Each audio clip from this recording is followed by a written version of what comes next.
The EU has started talking about this before the US. Yes, there are some recent changes since April of 2025 actions by regulatory agencies here.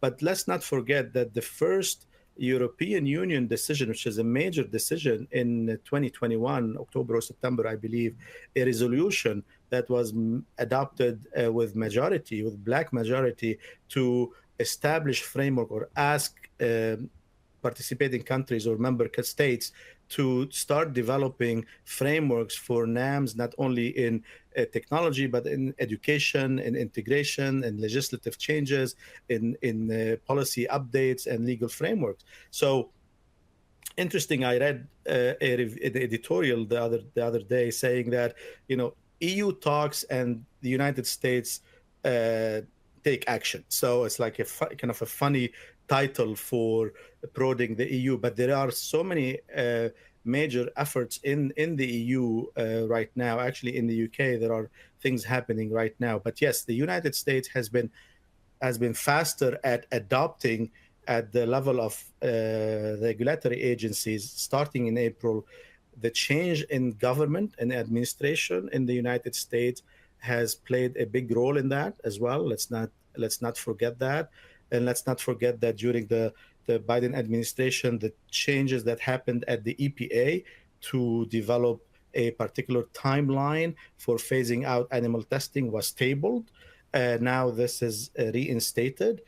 So again, new blood coming into the system of governance, and a new outlook from the administration has helped accelerate the process in the United States. Now, don't get me wrong, I have a whole list of concerns about the steps that are being taken by the. I don't think we have time to go through that, but just to answer the question, I think there are efforts both in the EU and in the United States, in Australia, in Japan, in other places as well.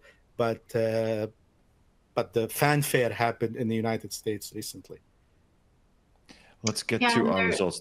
Go ahead, sorry. Samantha. Well, there is an initiative ongoing between the NIH and NCATS and the FDA, where they do want to make an MPS data portal, where everything will be standardized and shared. So I think the hurdle there, and one of the big hurdles to the field in building confidence, is not having this shareable data platform where you can go in and look at results across the board.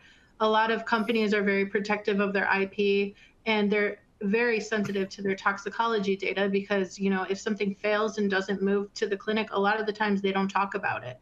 So I think this open sharing mindset is a paradigm that needs to be shifted in the field as well, where if you fail fast and fail forward using a NAMS, and you can publish that data so other companies that are even your competitors can see this, and look at the data and take precedence from it. I think this mentality needs to shift there. Right. And I think another thing that maybe a lot of people aren't aware of, but there are consortiums like the IQ-MPS, where there's maybe close to 30 pharma companies that all come together, and they're protected. Their IP is protected to share openly about their strategies with NAMs, how they're employing them in either efficacy or safety, what hurdles they're currently facing, and then they come together and write white papers and publish those. So you can get some hints about, the pulse of the industry, and what people are feeling internally, either internal pressure to, get the fast NAMS data, or external pressure to stop testing on animals. So I think, things like these consortiums, things like the NCATS program, things like the FDA Modernization Act, all of these converging together and then having that paradigm shift in data sharing and, open communication, and even showing, toxicology endpoints that aren't going to move to the clinic. Those are all super important to build confidence in the technology, but to also move it forward.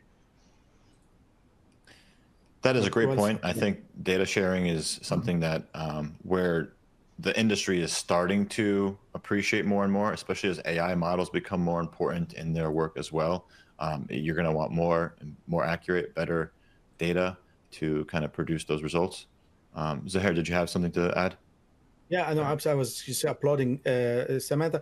And also very important for benchmarking, because we have a long history of data in humans, right? 50-year history of clinical trials. Some failed, some didn't fail, but the negative results have to be out there so that they can benefit from benchmarking new drugs using NAMs against human data, not against animal data, against the human data. And they exist, and there are plenty of these.